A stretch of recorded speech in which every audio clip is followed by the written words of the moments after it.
அல்லேலூயா. கர்த்தருடைய பரிசுத்த நாமத்துக்கு மகிமை உண்டாவதாக. வாசிக்கும்படி தெரிந்து கொள்ளப்பட்ட வேதவசனம் எபிரேயருக்கு எழுதின நிருபம் 11வது அதிகாரம் வசனம் 24, 25, 26.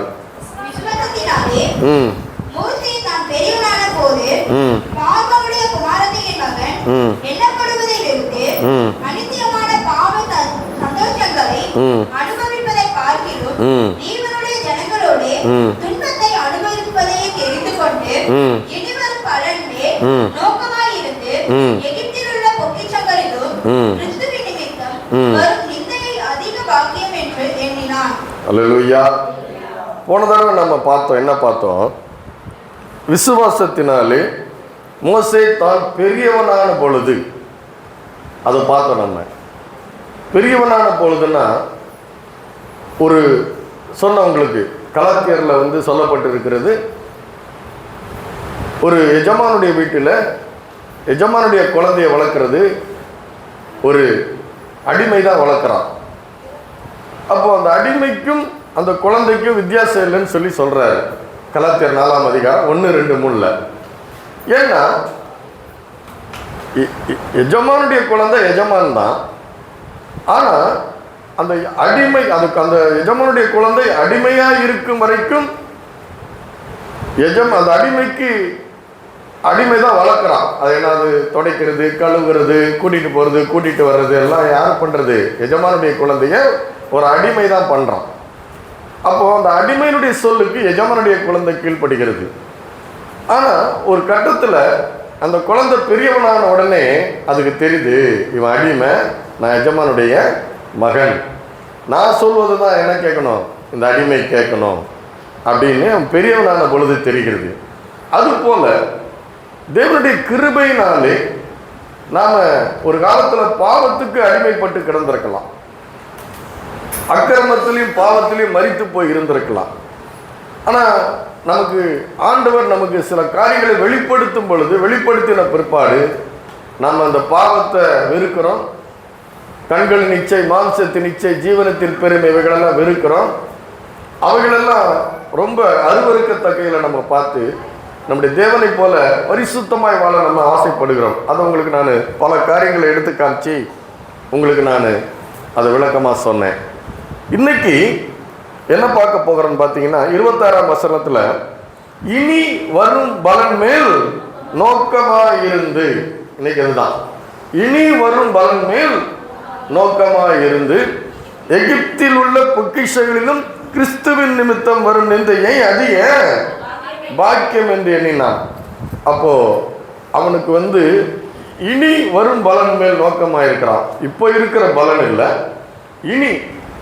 இனி வரும் பலன் மேல் நோக்கமாக இருந்து அப்படின்னு சொல்லப்போனா பின்னாடி ஒரு பலன் வரப்போகுது. அது அவனுக்கு தெரியுது, இருதயத்தில் ஆழமாக தெரிகிறது. ஒரு பலன் நமக்கு என்ன பண்ண போகிறது, நமக்கு ஒரு பலன் வரப்போகுது. நம்ம என்னவோ இப்போ இன்னைக்கு வாழ்க்கைக்காக நம்ம ஆண்டவரை நம்ம விசுவாசிக்கலை, இன்னொரு பலன் நமக்கு வரப்போகிறது, அதன் மேலே நம்ம நம்பிக்கையாக இருக்கிறோம். அதுதான் நம்ம இன்னைக்கு பார்க்க போகிறோம். அது மாத்திரமல்ல, அதில் என்ன சொல்லப்பட்டிருக்கு, இனி வரும் பலன் மேல் நோக்கமாக இருந்து எகிப்தில் உள்ள பொக்கிஷங்களிலும் கிறிஸ்துவின் நிமித்தம் வரும் நிந்தையை, கிறிஸ்துவின் நிமித்தம் வரும் நிந்தையை அதிக பாக்கியம் என்று எண்ணினான். அப்போ பார்த்தீங்கன்னா ஒன்று, அதில் 2 விஷயம் இருக்குது. ஒன்று, இனி வரும் பலன் மேல் நோக்கம். இன்னொன்று, ஆண்டவரை ஆராதிப்பது நிமித்தமாக வரும் நிந்தை. கிறிஸ்துவின் நிமித்தம் வரும் நிந்தையை என்ன பண்ணுறான், அதிக பாக்கியமா, அந்த வார்த்தையெல்லாம் நம்ம கவனிக்கணும். அதிக பாக்கியம் என்று எண்ணினான் அப்படின்னு சொல்லப்பட்டிருக்கிறது. இன்னைக்கு அதைத்தான் நம்ம இன்னைக்கு பார்க்க போகிறோம். இந்த 2 காரியங்களும் நம்ம பார்க்க போகிறோம். பாருங்க, இந்த இனி வரும் பலன்கள் மேல் நோக்கமாக இருந்து அப்படின்னு சொல்லும் பொழுது நமக்கு இந்த வாழ்க்கைக்கு பின்னாடி இன்னொரு வாழ்க்கை இருக்குது. எத்தனை பேர் அதை விசுவாசிக்கிறீங்க? அல்லேலூயா. அதனால தான் பவுல் எழுதுகிறார் பாருங்க, இம்மைக்காக மாத்திரம் நாம் கிறிஸ்துவின் மீது நம்பிக்கையாக இருந்தால் மற்ற எல்லா மனிதர்களுக்காகிலும் பரிதவிக்க கூடியவர்களாக இருக்கிறோம் அப்படின்றாரு. அப்படின்னா என்னன்னா, இந்த உலக ஆசீர்வாதங்களுக்காக மாத்திரம் நாம கர்த்தர் மேல நம்பிக்கையா இருந்தால், கர்த்தரை அறியாத மக்களை விட நாம் என்ன பண்ணவா இருக்கிறோமா, அதாவது ரொம்ப பரிதாபத்துக்குரியவங்க. ஒருத்தங்களை பார்த்தா சொல்றோம், ஐயோ ரொம்ப பரிதாபமா இருக்குதுன்னு சொல்றேன்ல, ஒண்ணுமே தெரியல, பரிதாபமா இருக்கிறாங்கன்ட்டு.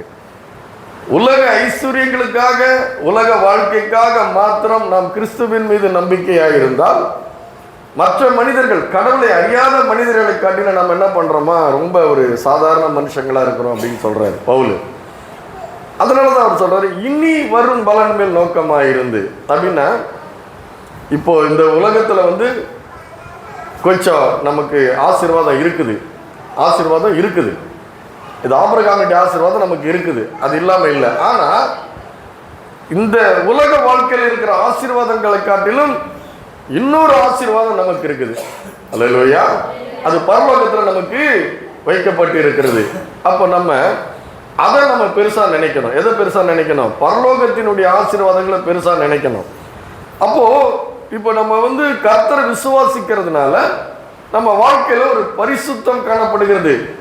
பார்த்தீங்கன்னா எல்லாம் என்ன பார்த்தீங்கன்னா, ரோட்டில் ஒருத்தன் நடந்து போகிறான் குடிச்சிட்டு, அவன் நேராக போவான்னு நினைக்கிறீங்களா? இல்லை, கொஞ்சம் எப்படி போவான், இந்த பக்கம் இருந்து அந்த பக்கம் போவான், அந்த பக்கம் இருந்து இந்த பக்கம் போவான். நேராக நடப்பான அவன் நேராக நடக்க மாட்டான். அப்போ நமக்கு தெரியுது அவன் என்ன பண்ணுறான், மதுபானத்தால் ஆட்கொள்ளப்பட்டிருக்கிறான்னு தெரியுது. அதுபோல் நாம் கிறிஸ்துவின் நிமித்தம் ஒரு பரிசுத்தமான வாழ்க்கை, அவருக்கு ஒரு பிரியமான வாழ்க்கை வாழும் பொழுது இந்த உலகத்தில் இருக்கிறவங்களுக்கு அது என்ன தெரியும், மாறுபாடா தெரியும். அது அல்லேலூயா. லஞ்சம் வாங்க மாட்டீங்க, பொய் சொல்ல மாட்டீங்க, அவதூறு பண்ண மாட்டீங்க, கலகம் பண்ண மாட்டீங்க, விரிவனை பண்ண மாட்டீங்க, புறஜாதி மக்களை போல உலக இன்பங்களுக்காக அதில் ஆசைப்பட மாட்டீங்க. ஞாயிற்றுக்கிழமான என்ன பண்ண போறீங்க, ஆராதனை பண்ணிட்டு ஆண்டவருடைய வார்த்தையை கேட்குறீங்க. அப்படி நம்மளுடைய வாழ்க்கைக்கும் அவருடைய வாழ்க்கைக்கும் என்ன இருக்குது, வித்தியாசம் இருக்கு. அப்ப அதனால என்ன வருது நமக்கு, இவங்க நம்ம இப்படி இருக்கிறோம், இவங்க இப்படி இருக்கிறாங்க.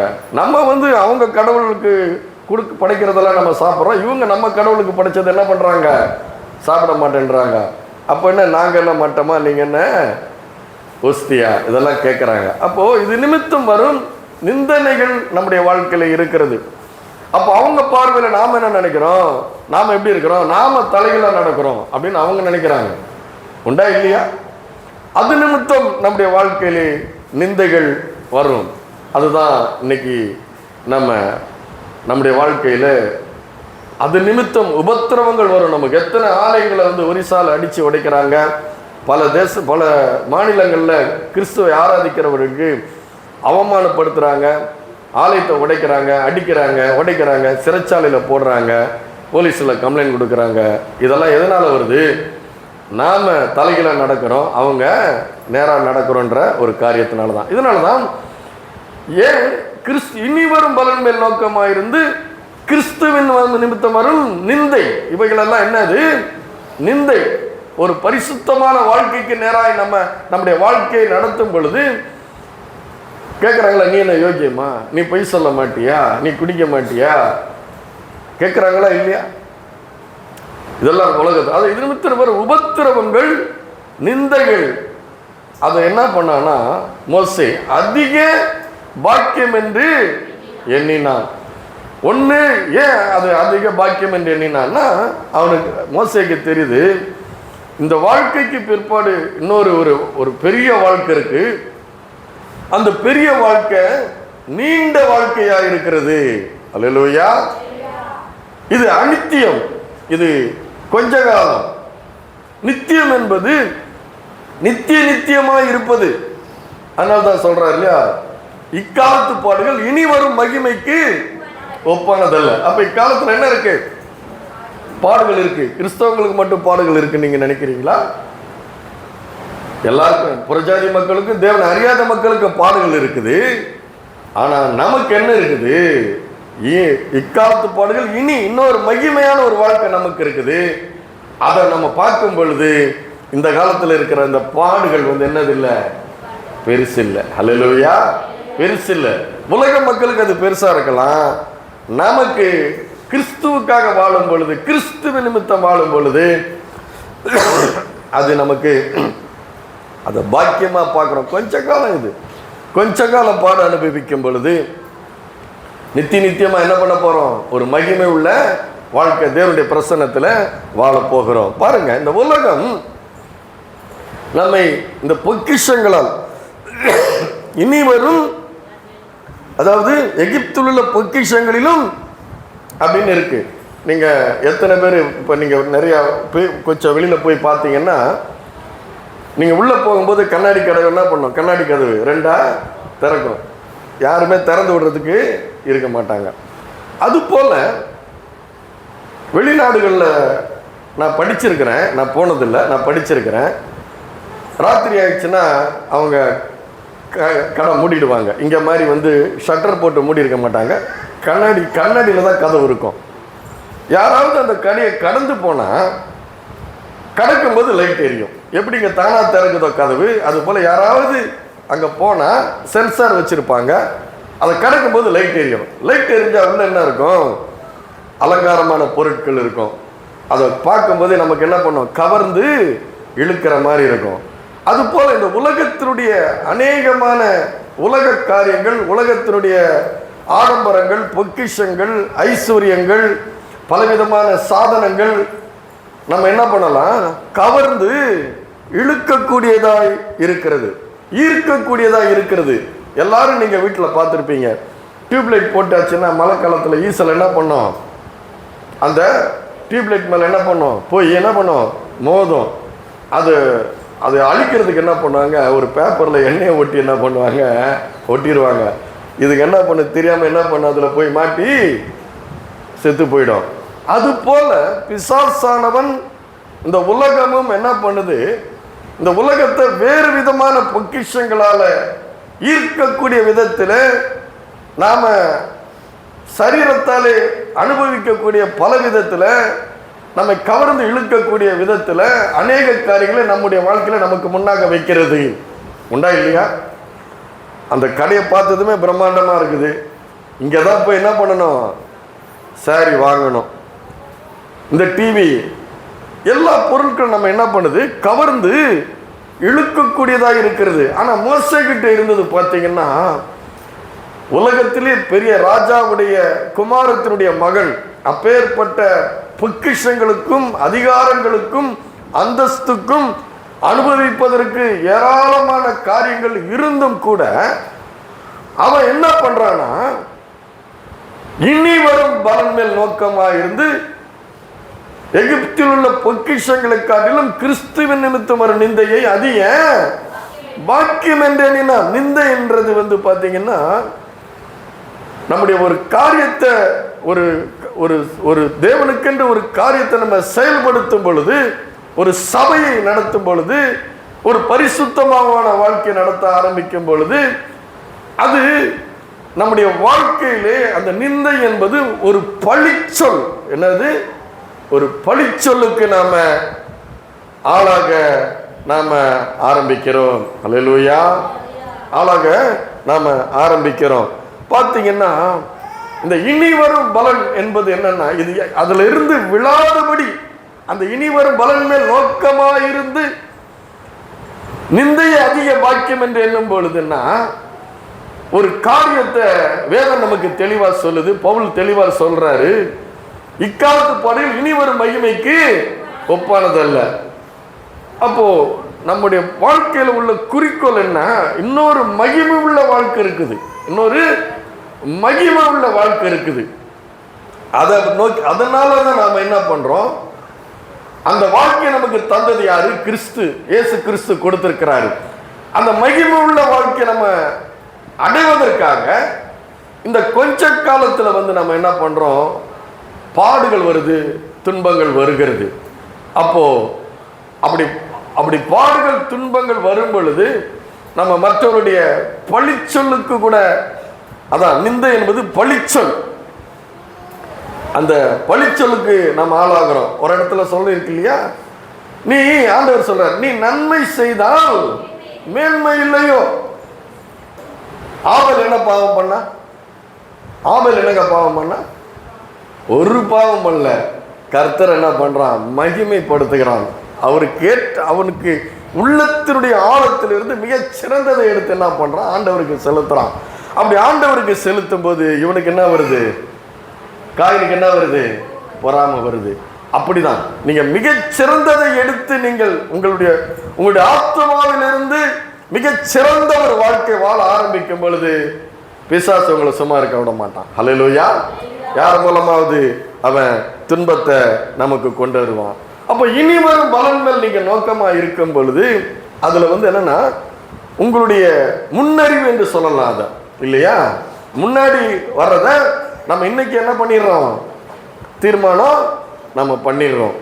ஒருத்தர் சொல்றாரு பாருங்க, அவர் என்னுடைய நண்பர் தான். அவர் கூட்டிட்டு போனாரு, பத்திரிக்கை வைக்க அவர் வீட்டுக்கு போயிருந்தேன். அண்ணே இன்னைக்கு நல்லா வசதியா இருக்கிறண்ணே, வீட்டிலே தேட்டர் வச்சிருக்கிறாரு. 50 லட்ச ரூபா செலவு பண்ணி தேட்டர் வச்சிருக்கிறாரு. 6 மாசத்துக்கு ஒரு தடவை என்ன பண்றாரு? வெளிநாடு போய் குதூகலம், அவருக்கு அது கொண்டாட்டமா இருக்குது. 6 வருஷத்துல 2 தடவை போறாரு. ஏன்னா என்கிட்ட ஏராளமான பணம் இருக்குது. அந்த ஏராளமான பணத்தை நான் என்ன பண்றேன்? நான் அனுபவிக்கணும். அல்லேலூயா. நான் அனுபவிக்கணும். ஏன்னா நான் எப்போ சாவேன்னு தெரியாது. அப்போ அவருக்கு என்னன்னா ஆண்டவரை பத்தி அவருக்கு தெரியல. ஏன்னா இங்கே நான் அனுபவிக்கணுன்றாரு. ஆனா நாம இன்னொன்னு வச்சிருக்கிறோம். அல்லேலூயா. பவுல்கிட்ட இருந்த நம்ம சொல்லி கொடுக்கிறாரு, கிறிஸ்து எனக்கு ஜீவன், சாவு எனக்கு ஆதாயம். என்ன இருக்குது அங்க? இன்னொரு மகிமுள்ள வாழ்க்கை இருக்கு, இதை விட இன்னொரு பிரகாசமுள்ள வாழ்க்கை இருக்குது, இன்னும் அருமையான ஒரு வாழ்க்கை இருக்குது. ஆகவே நாம என்ன பண்றோம்? இதை பெருசா நினைக்கல. ஹல்லேலூயா. இந்த இன்பங்களை பெருசா நினைக்கல. எத்தனை பேர் இன்னைக்கு ஆராதனையை நீங்க அனுபவிச்சு ஆராதிச்சீங்க? ஹல்லேலூயா. சங்கீதக்காரன் சொல்றாங்க, மகிழ்ச்சியோட கர்த்தருக்கு ஆராதனை செய்து ஆனந்த சத்தத்துடனே அவருடைய சந்நிதி முன் வாருங்கள். ஆராதனை சாதாரணமானது கிடையாதுங்க. ஆராதனை உங்களை தேவனுடைய பிரசன்னத்துக்கு கிட்ட கொண்டு போய் நிறுத்துது. ஹல்லேலூயா. அதை விட வேற இன்பம் எதுவுமே கிடையாது. அதை விட வேற இன்பம், மனுஷனுடைய ஆத்மாவுக்கு கொடுக்கப்பட்டிருக்கிற இன்பம், ஜீவனுள்ள தேவனை ஆராதிப்பதற்கு ஈடு இணை இந்த உலகத்திலே எதுவுமே கிடையாது. அல்லேலூயா. அப்படி ஒரு இன்பத்தை கொடுப்பதுதான் இந்த பூமியிலே, அதையும் நமக்கு கொடுக்கிறார். அல்லேலூயா. இதைத்தான் தொடர்ந்து நம்ம என்ன பண்ண போறோம்? பரலோகத்துல செய்ய போறோம். அப்படி பார்த்தீங்கன்னா இந்த நிந்தை வருகிறது. இப்படி ஒரு காரியத்துக்கென்று நம்முடைய வாழ்க்கை பாதையை நம்ம தீர்மானிச்சு நான் இப்படிதான் வாழப்போகிறேன் என்று நம்முடைய பாதையை நம்ம ஆரம்பிக்கும் பொழுது ஏராளமான பிரச்சனைகள் வருகிறது. பார்த்தீங்கன்னா என்னாகமம் 12:1-2 பாருங்க. மோசே தேவனுடைய ஜனங்களை அருமையா வழி நடத்திக்கிட்டு போறாரு. வழி நடத்திக்கிட்டு போய் தேவனுடைய கிருபையை பெற்று அருமையா வழி நடத்திக்கிட்டு போகும்போது அங்க என்ன நடக்குது பார்த்தீங்கன்னா, மிரியாம் என்ன சொல்லுகிறா பாருங்க.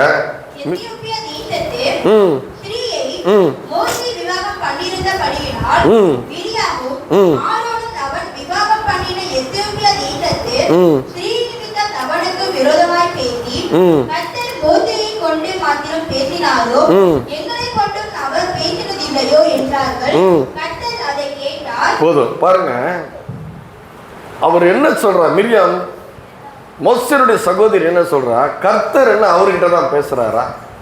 அல்லேலூயா. கர்த்தர் என்ன இவர்கிட்ட தான் பேசினாரா? எங்ககிட்ட பேச மாட்டாரா? அல்லேலூயா. ஆரணி சபையில், தெலுங்கு காணியில் இருக்கிற பெரியபாளையம் ஆரணி சபையில் ஐயா இறந்த பிற்பாடு நான் ஒரு 11 வாரம் தொடர்ந்து அந்த சபையை நான் நடத்தினேன். நடத்தும் பொழுது அங்கே இவருக்கு திருவிருந்து கொடுப்பதற்கு அபிஷேகம் இல்லை என்று சொல்லி, எங்களுக்கு தான் அபிஷேகம் இருக்குது என்று சொல்லி என்னை என்ன பண்ணிட்டாங்க? அங்கே குற்றப்படுத்தி என்ன பண்ணிட்டாங்க? என்னை அனுப்பிட்டாங்க. அந்த என்னை குற்றப்படுத்தினவருக்கு சபையை நடத்த முடியல. அல்லேலூயா. இவருக்கு தான் அபிஷேகம் இருக்குதா? எங்களுக்கு தான் அபிஷேகம் இருக்கு, இவருக்கு இல்லை. பாருங்க, ஒரு தேவனுடைய காரியத்தை தேவனுக்கென்று வாழும் பொழுது, தேவனுடைய ஊழியத்தை செய்யும் பொழுது அவன் என்ன சொல்றான் பாருங்க. மிரியாம் என்ன சொல்றா? கர்த்தர் மோசேயை கொண்டு மாத்திரம் பேசினாரோ, எங்களை கொண்டும் அவர் பேசினதில்லையோ என்றார்கள். கர்த்தர் அதை கேட்டார். அந்த சூழ்நிலையில மோசே எப்படி இருந்தான்? அடுத்த வசனம் சொல்லுகிறது, மோசேயானவன் பூமியிலே சகல மனிதர்களிலும் மிகுந்த சாந்தமுள்ளவனாயிருந்தான். அல்லேலூயா. உன்னை சூடாக்குகிற, உன்னுடைய வாழ்க்கை பாதையிலே தேவனுக்கென்று பரிசுத்தமாய் வாழ போகிற இந்த சூழ்நிலையிலே, இந்த உலகத்திலே உன்னை சூடாக்கலாம். அல்லேலூயா.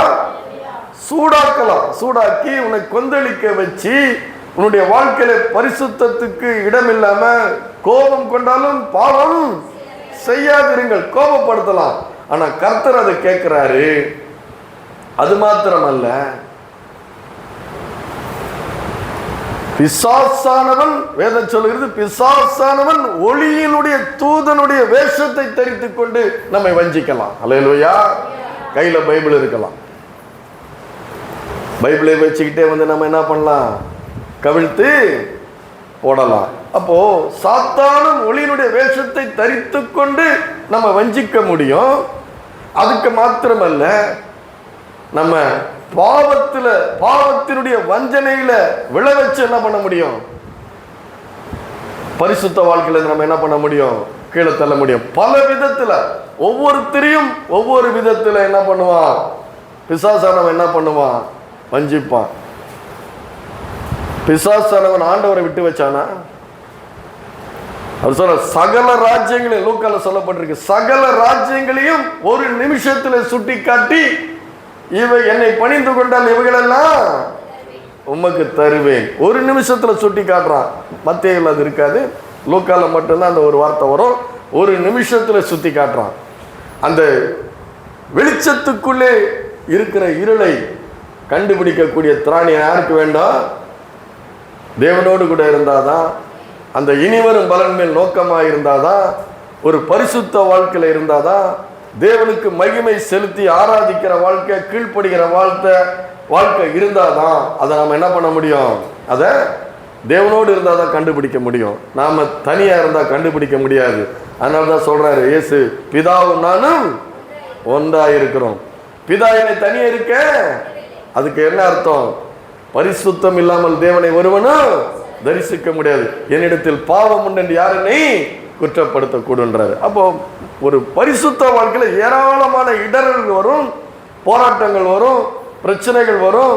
நமக்கு முன்னாடி பாவங்கள் வச்சு அதில் விழ வைக்க, பாவத்தினுடைய சூழ்ச்சி வைக்கப்பட்டு நம்ம அந்த பாவத்தில் விழக்கூடிய சூழ்நிலைகள் உண்டாகலாம். அப்போ பார்த்தீங்கன்னா ஆண்டவராக இயேசு ஊழியம் பண்றாரு இல்லையா?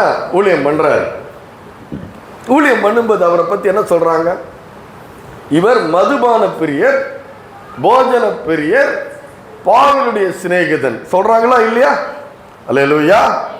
அப்போ இப்படிப்பட்ட எல்லா சூழ்நிலைகளையும், எல்லா நமக்கு எதிராய் வருகிற எல்லா சூழ்நிலைகளிலும் நாம தேவனுடைய கிருபையினாலே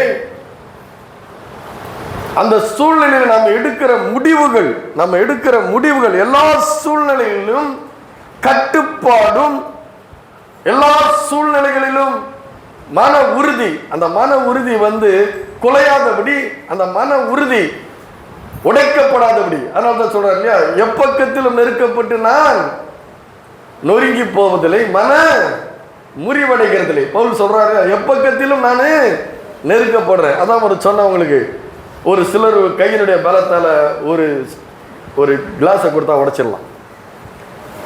உடைக்க முடியுமா? முடியாத. நசிக்கிறலாம் முடியுமா? முடியாத. முடியும். அப்படி கிளாஸ் எல்லாம் இருக்குது. அது உள்ள இன்னொரு கிளாஸ் போட்டு பிடிங்க, முடியுமா? முடியாது. அதான் சொல்றேன், உலகத்தில் இருக்கிறவனை காட்டிலும் உனக்குள் இருக்கிறவர் பெரியவர். அப்பதான் நம்ம அந்த எல்லா சூழ்நிலைகளிலும் என்னை நொறுக்க முடியாதபடி, என்ன பண்ண முடியாதபடி, நொறுக்க முடியாதபடி, எப்பக்கத்திலும் நெருக்கப்பட்டு நான் நொறுங்கி போவதில்லை, மன முறிவடைவதில்லை. ஏன்னா நமக்கு தெரியுது, நாம பரிசுத்தமா வாழணும், கர்த்தருக்குன்னு வாழணும், கர்த்தர் நமக்குள்ள இருக்கிறாரு. இப்படிப்பட்ட வாழ்க்கையில வாழும் பொழுது நமக்கு என்ன பண்ணும்? நமக்கு போராட்டங்கள் வரும், சூழ்நிலைகள் மாறலாம். அந்த சூழ்நிலைகளில் எனக்குள்ள இருக்கிறவர் என்னை நொறுங்க விட மாட்டார், ஒடுக்க விட மாட்டார். என் பக்கத்திலும் நெருக்கப்பட்டு நான் ஒடுங்கி போக மாட்டேன். ஏன்னா எனக்குள்ள இருக்கிறவர் பெரியவர். ஹல்லேலூயா. மூத்த மகளுடைய திருமண காரியத்தில் நடந்துட்டு இருக்குது. கல்யாணத்துக்கு இன்னும் ஒரு வாரம் தான் இருக்குது. என்னை பற்றி என்னுடைய சொந்தக்காரன் என் சம்பந்திக்கு ஒரு இது எழுதி போட்டான், மெசேஜ் அனுப்பிட்டான். கல்யாணத்துக்கு எவ்வளோ இருக்குது? ஒரு வாரம். ஒரு பொய்யான தகவல் என்ன பண்ணிட்டான், எழுதி போட்டான். எனக்கு அங்கேருந்து ஃபோன் வருது. அவர் என்னை ரொம்ப உரிமையாக கூப்பிடுவார், ரொம்ப என்னை சொந்தமாக கூப்பிடுவார். அவருக்கு நான் பார்த்ததில்ல. இந்த பெண் கொடுக்கறதும் மாப்பிள்ளை எடுக்கிறதும் அப்படி தான் சொந்தம். அப்போது இந்த பக்கமும் பல லட்சம் செலவு பண்ணியாச்சு, அந்த பக்கமும் பல லட்சம் செலவு பண்ணியாச்சு. ஆனால் அந்த இந்த திருமணத்தை கெடுத்து நிறுத்துவதற்கு ஒருத்தர் என்ன பண்ணுறான், வாட்ஸ்அப்பில் மெசேஜ் அனுப்பிட்டான். அவர் அங்கேருந்து ஃபோன் பண்ணார். நான் சில விளக்கங்கள் கொடுத்தேன். அவ்வளோதானே, வேறு ஒன்றும் இல்லையானாரு. வேறு ஒன்றும் இல்லை. ஆனால் நான் தடுமாறலை, எந்த சூழ்நிலையும் நான் பதட்டப்படலை. ஏன்னா நான் ஆராதிக்கிற தேவன் ஜீவன் உள்ள தேவன். ஹல்லேலூயா. அதனால தான் சொல்கிறேன், எந்த ஒரு சூழ்நிலையிலும் நீங்கள் கிறிஸ்துவுக்கண்டு கிறிஸ்துவின் மீது நீங்கள் நம்பிக்கை வைத்து இருந்தால், ஹல்லேலூயா, கிறிஸ்துவின் மீது கிறிஸ்துவை நீங்கள் கிறிஸ்துவை பற்றும் விசுவாசத்தினாலே என்று எழுதுகிறார். என்ன எழுதுறாரு பவுல்? என்ன எழுதுறாரு? கிறிஸ்துவை பற்றும். அப்படின்னா இந்த உலகத்தில் நீங்கள் வேற எதையும் பற்றி கொள்ளக்கூடாது, வேற எதுவும் உங்களை பற்றி கொள்ளக்கூடாது.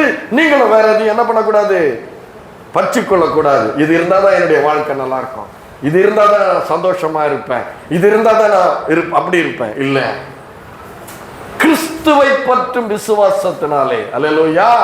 அந்த கிறிஸ்துவை பற்றும் விசுவாசம் தான் உன்னை எல்லா சூழ்நிலையிலும் தாக்கு பிடிக்கிறது, எல்லா சூழ்நிலையிலும் எதிர்கொள்ள வைக்கக்கூடிய ஆற்றலும் பலனும் உனக்கு அங்கிருந்து தான் வருது. அல்லேலூயா.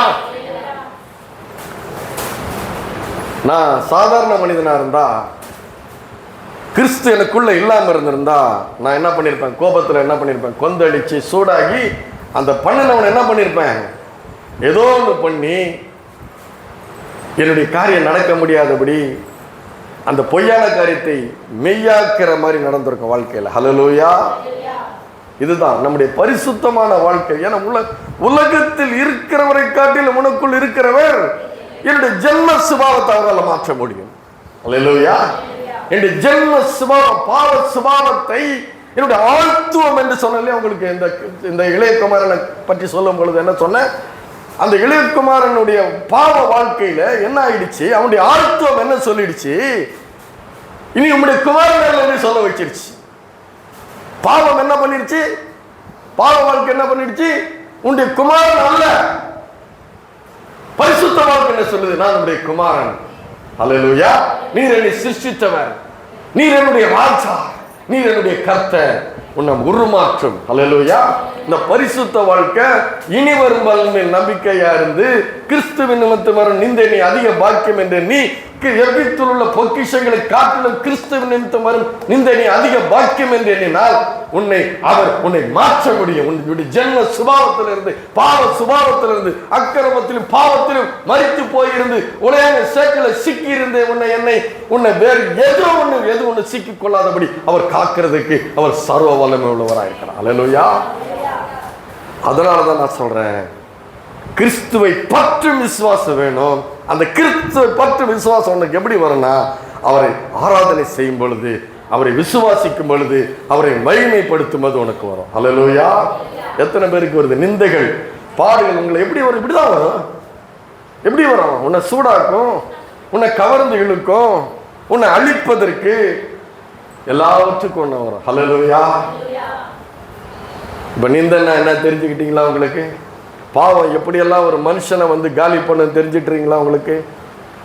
ஹல்லேலூயா. ஹல்லேலூயா. ஏன்னா உதாரணங்களை என்னுடைய வாழ்க்கையிலிருந்து எடுத்து கொடுக்கும் பொழுது அதை நான் மறைக்கல, எடுத்து கொடுக்கும் பொழுது அது உங்களுக்கு என்னவா இருக்குது, பிரயோஜனமா இருக்குது. ஏன்னா அதில் உண்மையான காரியங்கள். அப்போ பார்த்தீங்கன்னா அப்போ அப்படிப்பட்ட சூழ்நிலைகளை இன்னொன்று பார்த்தீங்கன்னா இந்த சூழ்நிலைகளை நாம் எப்படி நாம் அந்த சூழ்நிலைகள் வருதுல்ல, இப்போ ஒரு நெருக்கம் வந்துருச்சு, நமக்கு ஒரு நெருக்கம் வந்துருச்சு. அந்த சூழ்நிலைகளை நாம் என்ன பண்ண போகிறோம்? எப்படி சகிக்க போகிறோம்?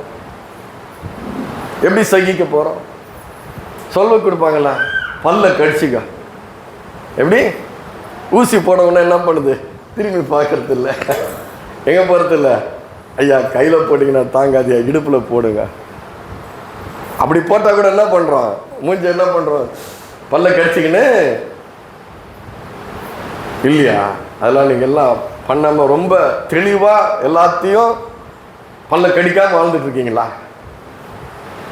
அல்லேலூயா.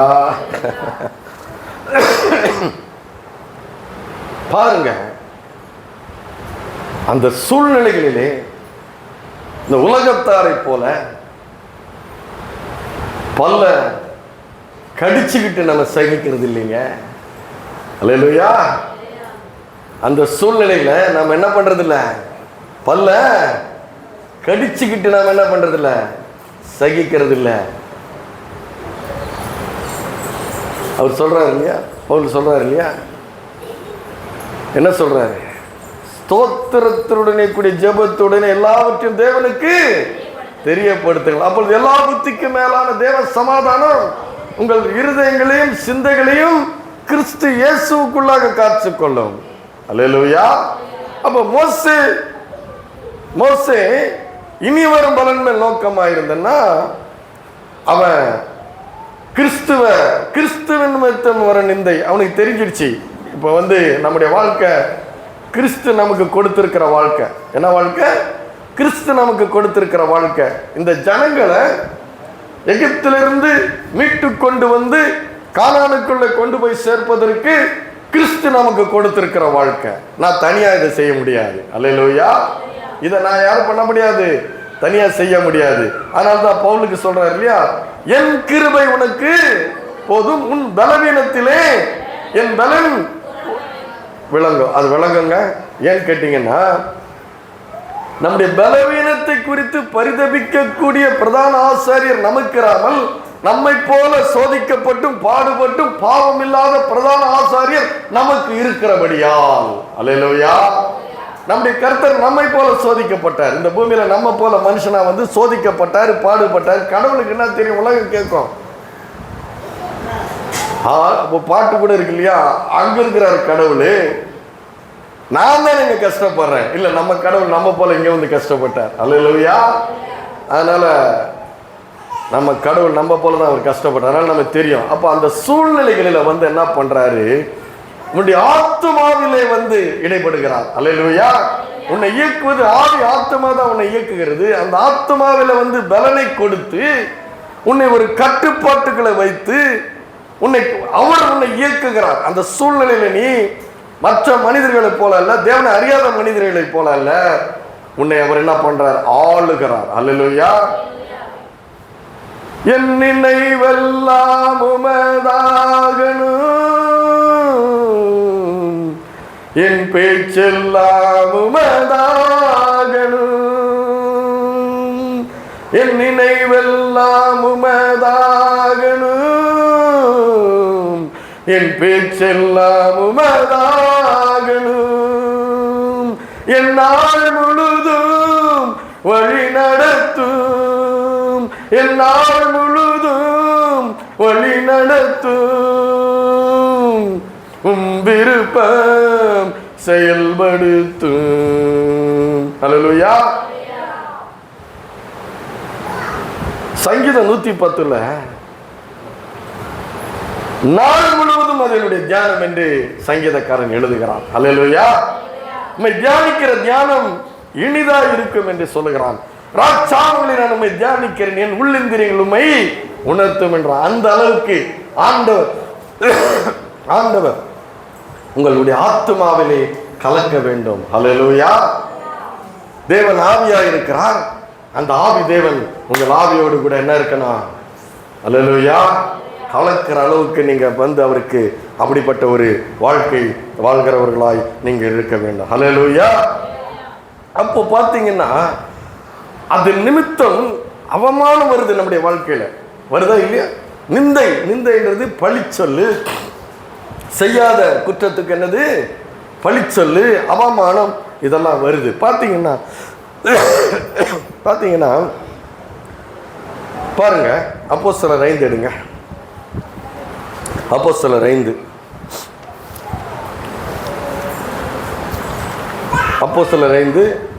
41. அவருடைய நாமத்துக்காக தாங்கள் அவமானம் அடைவதற்கு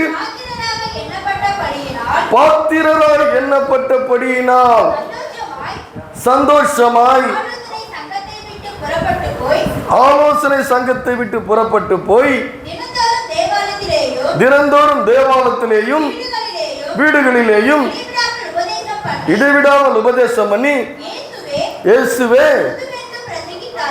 இயேசுவை கிறிஸ்துவென்று பிரசங்கித்தார்கள். பாருங்க, இந்த ஊழியக்காரர்கள் வந்து என்ன பண்றாங்க பார்த்தீங்கன்னா, இந்த பேதுருவும் இன்னொருத்தர் என்ன பண்றாங்க, அப்போ இவரை வந்து என்ன பண்றாங்க, அதுக்கு முன்னாடிலாம் நீங்க போய் படிச்சு பார்த்தீங்கன்னா அவங்க சொல்றாங்க, 38வது வசனம் சொல்றாங்க, இப்பொழுது நாங்கள் உங்களுக்கு சொல்லுகிறது என்னவென்றால் இந்த மனுஷருக்கு ஒன்றும் செய்யாமல் இவர்களை விட்டு விடுங்கள். இந்த யோசனையும் கிரியும் மனுஷரால் உண்டாயிருந்தால் ஒளிந்து போகும், தேவனால் உண்டாயிருந்ததால் அதை ஒழித்து விட உங்களால் கூடாது. அப்போ அந்த ஊழியத்தின் நிமித்தம் அவர்கள் அவமானம் அடைகிறார்கள். என்ன அடைகிறார்கள்? அவமானம் அடைகிறார்கள். அந்த அவமானம் அடைவதற்கு அவர்கள் பாத்திரராக எண்ணப்பட்டா, யாராவது அவமானப்படுற சூழ்நிலை வந்ததுன்னா சந்தோஷப்படுவீங்களா?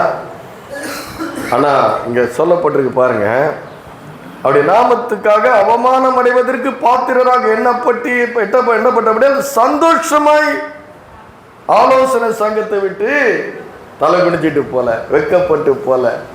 அல்லேலூயா. வெக்கப்பட்டு போல. பாருங்க, அது மாத்திரமல்ல, அப்புறம் யோசிப்போம், ஐயோ நம்ம இப்படி செய்யக்கூடாது, யாராவது அவமானப்படுத்திட்டா என்ன பண்றது அப்படின்னு உள்ளத்துல என்ன இருக்கும்? ஒரு பயம் வந்துடும். ஆனா அடுத்த வசனம் என்ன சொல்லுது? அதுக்கப்புறம் அதை சந்தோஷப்பட்டு தினந்தோறும் என்ன பண்றாங்களா, தேவாலயத்திலேயும் வீடுகளிலேயும் இடைவிடாமல் உபதேசம் பண்ணி, அதான் பலன். அல்லேலூயா. இதான் என்னது? தேவன் நமக்கு கொடுக்கிற பலன். கிறிஸ்துவின் நிமித்தம் ஒரு நிந்தை வருது. நிந்தை வந்தா கூட என்ன பண்றோம்? அதை சந்தோஷமா ஏற்றுக்கொண்டு, அல்லேலூயா, உங்க வாழ்க்கையில நீங்க சந்திக்கிற எல்லா இடங்களிலேயும் ஏதோ விதத்துல நீங்க என்ன பண்ணணும்? கிறிஸ்துவை நீங்கள் வெளிப்படுத்த வேண்டும். அல்லேலூயா. அதுல கிறிஸ்து மகிமைப்படுகிறார். அல்லேலூயா. உங்க வாழ்க்கையில நீங்க போகிற இடமில்ல, எல்லா இடத்திலேயும் அவரை அறிகிற வாசனை உங்களுடைய வாழ்க்கையிலிருந்து வெளிப்பட வேண்டும். எத்தனை பேருக்கு அது தைரியமா செய்வீங்க? அல்லேலூயா. செய்வீங்களா? உற்சாகமா செய்வீங்களா? இல்ல வெக்கப்படுவீங்களா? கிறிஸ்தவன் சொல்றதுக்கு எனக்கு வெக்கமா இருக்கு, பைபிளை கையில வைக்கிறதுக்கு இன்னைக்கு நிறைய பேருக்கு என்ன பயமா இருக்குது, ஏன்னா அடிப்பானுங்களா? அல்லேலூயா. அவர் சொல்றார், உன்னை தொடுகிறவன் என் கண்மணியை தொடுகிறான். அல்லேலூயா.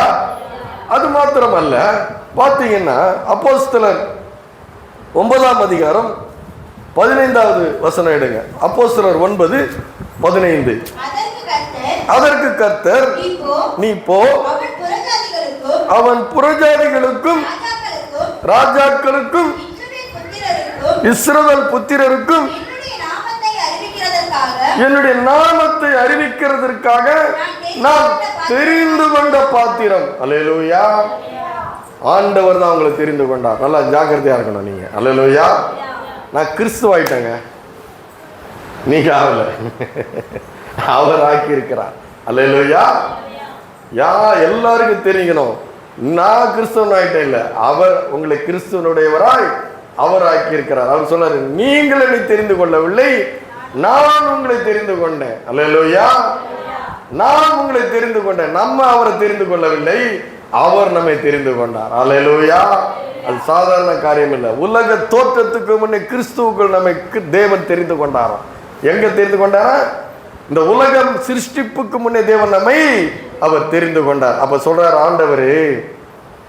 ஆண்டவர் சொல்றாரு, இது ஆண்டவர் தான் பேசுறது. இந்த 15ஆம் வசனம், ஆண்டவர் அதற்கு கர்த்தர், நீ போ, புரஜாதிகளுக்கும் ராஜாக்களுக்கும் இஸ்ரவேல் ஜனங்களுக்கும் என் நாமத்தை அறிவிக்கிறதுக்கு நான் தெரிந்து கொண்டேன் பாத்திரம். நீங்க போய் புதிய ஏற்பாட்டில் நீங்க படிச்சு பார்த்தீங்கன்னா அவர் எவ்வளவு பாடுபட்டாருன்னு பவுலை பத்தி எழுதியிருக்கோம். நிறைய அடிக்கப்பட்டார். அவர் கப்பர் பிரயாணத்தில் அவர் பாதிக்கப்பட்டார். சிங்கத்திற்கு தப்புனாரு, திருடர் கைக்கு தப்புனாரு, பல குளிரில் இருந்தார், கடலில் சிக்கிக்கிட்டு இருந்தார். பல பாடுகளை பட்டாலும் அவர் ஆண்டவர் தெரிந்து கொண்ட அந்த பாத்திரத்தை என்ன பண்ண முடியல, பிசாசான என்ன பண்ண முடியல, எந்த ஜனங்கள் என்ன பண்ண முடியல, அவருடைய நோக்கத்தை நிறைவேற்ற முடியல. அவர் நோக்கத்தை நிறைவேற்றின பிற்பாடு தான் அந்த பூமியில் அவர் மரணம் அடைந்தார். அல்லேலூயா. அதனால இந்த உலக வாழ்க்கையிலே நாம தேவனை விசுவாசிக்க ஆரம்பிச்சிட்டோம், பற்றி கொள்ள ஆரம்பிச்சிட்டோம்னா, அவருடைய கட்டளையை கை கொள்ள ஆரம்பிச்சிட்டோம்னா, அவர் ஆராதிக்க ஆரம்பிச்சிட்டோம்னா, இந்த உலகத்துல நம்ம ஜெயிக்கிறதுக்கு யார் ஒண்ணுமே எதிராக நமக்கு ஒண்ணுமே கிடையாது. அல்லேலூயா. அப்போ பாத்தீங்கன்னா அதுக்கு தான் சொல்றாரு, பேதுரு சொல்லுகிறார். என்ன சொல்றாரு பாருங்க, 1 பேதுரு 2ஆம் அதிகாரம் 21ஆவது வசனம். 1 பேதுரு 2ஆம் அதிகாரம் 21ஆவது வசனம். என்ன பண்ண பேதுரு என்ன சொல்றாரு பாருங்க, படிங்க. இதற்காக நீங்கள் அழைக்கப்பட்டும் இருக்கிறீர்கள், ஏனெனில் கிறிஸ்துவும் உங்களுக்காக பாடுபட்டு நீங்கள் தம்முடைய அடிச்சுவடுகளை தொடர்ந்து வரும்படி உங்களுக்கு மாதிரியை பின் வைத்து போனார். அடுத்து பார்த்தீங்கன்னா, அவர் பாவம் செய்யவில்லை, அவருடைய வாயிலே வஞ்சனை இல்லை. அவர் நமக்கு ஒரு மாதிரியை வைத்து போனாராம். அவர் வையப்பட்டும், அவர் சொன்னார், அவர் வையப்படும் பொழுது பதில் வையாமலும், பாடுபடும் போது பயமுறுத்தாமலும் நியாயமாய் தீர்ப்பு செய்கிறவருக்கு தம்மை ஒப்புவித்தார். அல்லேலூயா. அவர் சொல்றாரு, ஆண்டவர் தேவனுடைய சித்தத்தை நிறைவேற்றும் பொழுது, தேவனுக்கென்று தேவனுடைய சித்தத்தை நிறைவேற்ற வரும் பொழுது, வேதம் அவரை குறித்து என்ன சொல்லுகிறது, உமிழ்நீருக்கனுடைய முகத்தை மறைக்கவில்லை, என் முகத்தை கற்பாரை போல ஆக்கினேன். அல்லேலூயா. துப்பப்பட்டார். அவர் என்ன பண்ணப்பட்டாரு? துப்பப்பட்டார். வானத்தையும் பூமியும் உண்டாக்கினவர், ஒருவரும் சேரக்கூடாத ஒளியில் வாசம் பண்ணுகிறவர். வேதம் சொல்கிறது, எல்லாம் அவருக்கென்றும் அவரை கொண்டும் அவருக்குள்ளும் சிருஷ்டிக்கப்பட்டது. தேவத்துவத்தினுடைய பரிபூரணம் எல்லாம் கிறிஸ்து இயேசுவுக்குள் வாசமாயிருக்கிறது. மறுரூபமாலையில மறுரூபமாகிறாரு. எந்த வண்ணானாலும் வெளுக்கப்பட முடியாத அப்படிப்பட்ட ஒரு பேர் ஒளியாய் அவர் இருக்கிறார். அல்லேலூயா. மரித்தோரை உயிரோடு எழுப்புகிறார், குஷ்டரோகிகளை சுகமாக்குகிறார், குருடர்களுக்கு பார்வையை கொடுக்கிறாரு, பாவங்களை மன்னிக்கிறாரு, ஏராளமான பேருக்கு பிசாசுடைய பிடிதில் பிசாசுடைய வல்லதிலிருந்து விடுதலையாக்குகிறாரு. அப்பேற்பட்டவர் என்ன பண்றாங்க, பரியாசம் பண்ணுகிறார்கள், அடிக்கிறார்கள், துப்புகிறார்கள், முள்முடி சூட்டுகிறார்கள், நிர்வாணமாய் சிலுவிலை தொங்க வைத்தார்கள். அல்லேலூயா. நீங்க பார்க்கிற மாதிரிலாம் இல்லை, அவரை பார்க்க முடியாதபடி இருந்தது. ஏசாயா 53 எழுது, அவரை எண்ணாமற் போன அவர் ஒரு மனித உருவம் போல இல்லை. அங்க அப்படிப்பட்ட சிதைக்கப்பட்டவராய் உழுத நிலம் போல அங்க நிர்வாணமாய் அவர் தோங்கினார். அவ்வளவு அவமானம். அல்லேலூயா.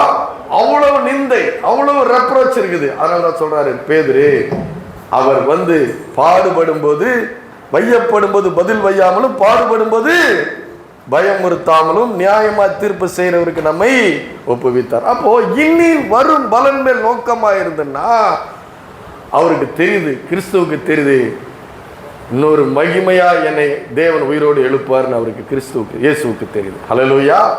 அப்ப இனி வரும் பலன் மேல் நோக்கமா இருந்தன்னா, இந்த உலகத்துல நமக்கு பாடுகள் இருக்குது. இக்காலத்து பாடுகள் என்ன பண்ண முடியாது, நம்ம என்ன பண்ண முடியாது, ஒன்னும் பண்ண முடியாது. என்னை அவமானப்படுத்தலாம், நிந்தை பண்ணலாம், என்னை பல காரியங்களை எனக்கு என்னுடைய வாழ்க்கையில போராட்டங்களை கொண்டு வைக்கலாம். ஆனா நான் ஜெயிப்பேன். எப்படி ஜெயிப்பேன்? கிறிஸ்துவை பற்றும் விசுவாசத்தான். அல்லேலூயா.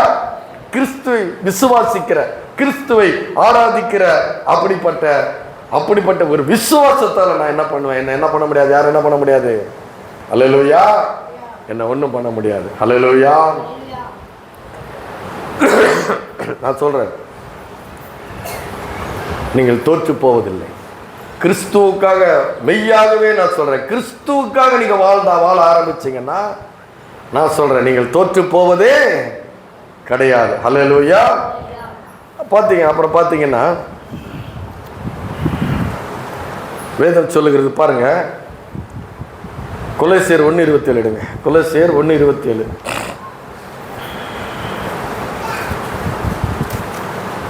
எபேசியருக்கு அப்புறம் பிலிப்பியருக்கு அப்புறம் வரும் 1:27. கொலோசியர் 1:27 படிங்க. பிரஜாதிகளுக்குள்ளே விளங்கிய இந்த ரகசியத்துள்ள மகிமையின் ஐஸ்வர்யம் இன்னதென்று தேவன் தமருக்கு தெரியப்படுத்த சித்தமானார். கிறிஸ்துவானவர் மகிமை நம்பிக்கையாய் உங்களுக்குள் இருப்பதே ரகசியம். அப்ப என்ன சொல்றாரு? உங்களுக்குள்ள கிறிஸ்து இருக்கிறார். யார் இருக்கிறாங்க? உங்களுக்குள்ள கிறிஸ்து இருக்கிறாங்க. அப்போ ஆண்டவர் சொல்றாரு, உனக்கு எதிராய் உருவாக்கப்படும் எந்த ஆயுதமும் வாய்க்காதே போகும். அல்லேலூயா. உனக்கு எதிராக நியாயத்தில் எழும்பும் எந்த நாவும் குற்றப்படுத்தப்படும். அல்லேலூயா. அப்போ அந்த விசுவாசமானது மகிமையினுடைய நம்பிக்கை. கிறிஸ்துவானவர் மகிமையினுடைய நம்பிக்கையா இருக்கிறார். பிசாசு உனக்கு நீ மகிமையாய் வாழ, மேன்மையாய் வாழ உன்னை பிசாசு என்ன பண்றான்? தடை பண்றான். ஆனா கிறிஸ்து நமக்கு என்னவா இருக்கிறாரா? மகிமையினுடைய நம்பிக்கையா இருக்கிறாரா? ஹல்லேலூயா. அதான் கிறிஸ்தவ வாழ்க்கையில யாருமே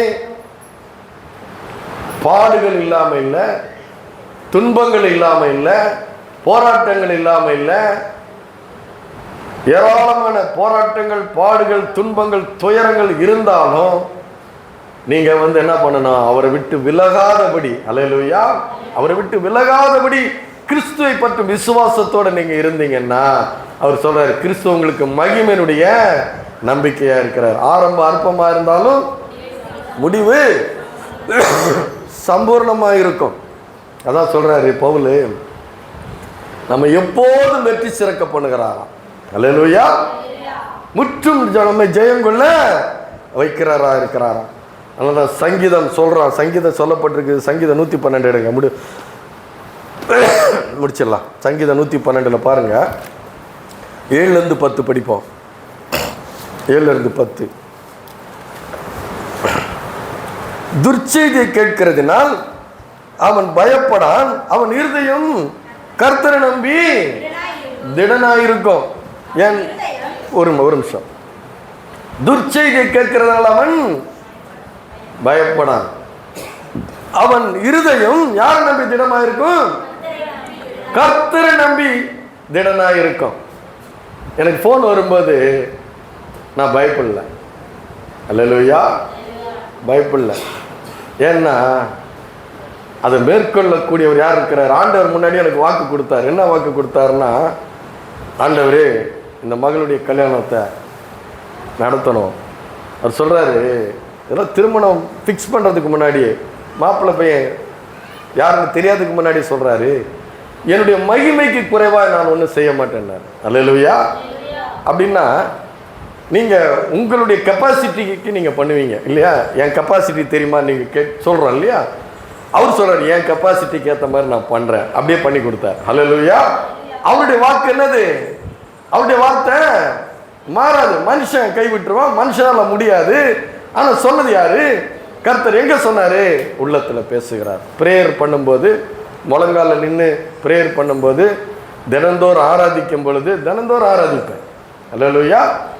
தினந்தோறும் முழங்கால நின்று தான் ஆராதிப்பேன். கனப்படுத்த வேண்டும், கர்த்தரை கனப்படுத்த வேண்டும். இங்கே எப்படி ஆராதனை பண்ணுறீங்க? நீங்கள் எப்படி ஆராதனை பண்ணுறீங்க? அதே ஆராதனை தினந்தோறும் என் வீட்டில் தனிப்பட்ட முறையில் நான் ஆராதனை பண்ணுவேன். உன் அரைக்கதவை பூட்டி அந்தரங்கத்தில் இருக்கிற பிதாவை நோக்கி நீ கூப்பிடு, அப்பொழுது உனக்கு என்ன பண்ணார்? அவரு வெளியரங்கமாய் பதில் கொடுப்பார். அவர் இருக்கிறார். அவர் ஜீவனுள்ள தேவன்.